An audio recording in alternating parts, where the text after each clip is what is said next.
د سیمې هیواد او د نړۍ تازه خبرونه هر غړي د کندوز رادیو څخه مه هېروئ.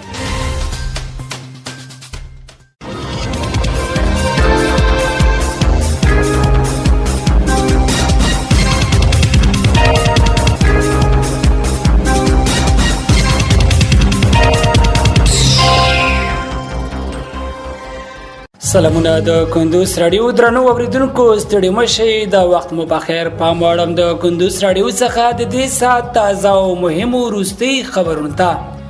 نن شنبه د وږي د سنبلې د میاشتې لسمه د 2023 میلادي کال د اګست د میاشتې 21 نیټې سره سمون لري. روانه خبري غړي درته زه سیر احمد سایل وړاندې کوم. خو په سر کې هم د څو مهمو خبرونو سر ټکی.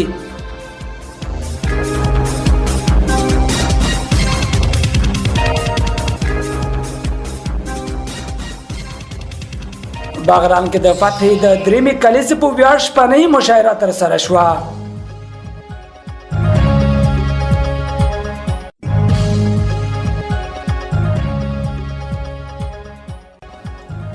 ملا برادر اخوان وايي اسلامي امارت په ټاکلي وخت د قوشتېپې کانال د چارو بشپړولو ته ژمن دی.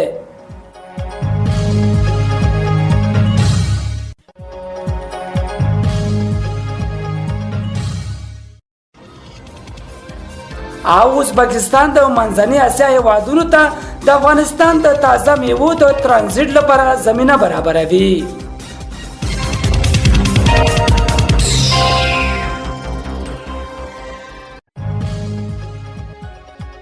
اوس هم بشپړ خبرونه. بغلان کې د فتح د دریمې کلیزې په ویاړ شپنۍ مشاعره ترسره شوه.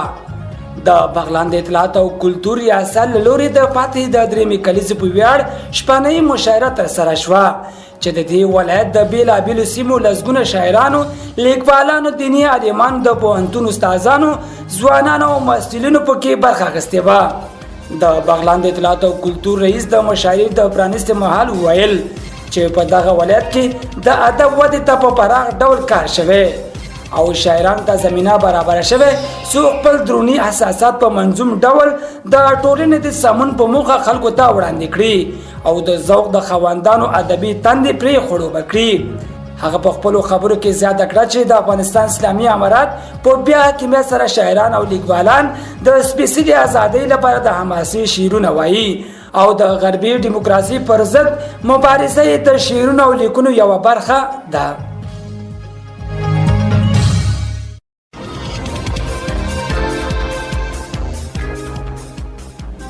ملا برادر اخوان وايي اسلامي امارت په ټاکلي وخت د قوشتېپې کانال د چارو بشپړولو ته ژمن دی.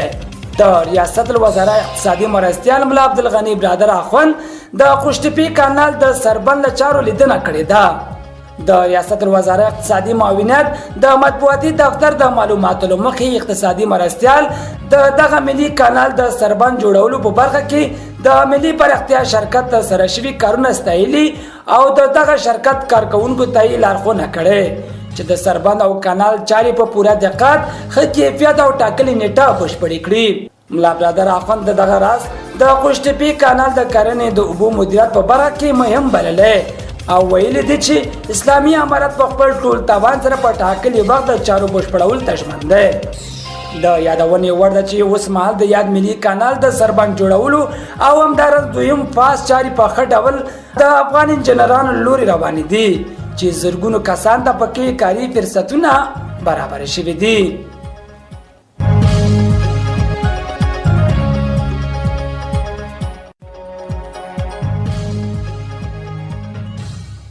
او ازبکستان د منځنۍ اسیا هیوادونو ته د افغانستان د تازه میوو د ترانزیت لپاره زمینه برابروي.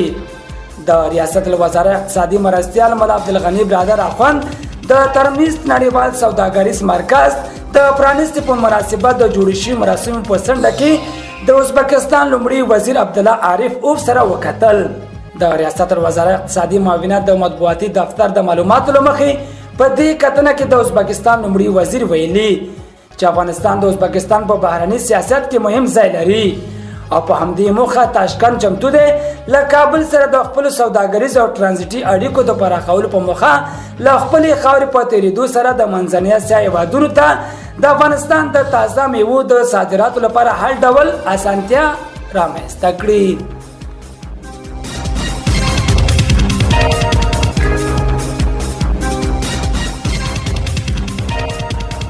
ترنو اوریدونکو په خبري غړي کې راټول شي مطالب هم دمرول تر بلې خبري غړي لوی علامه شه.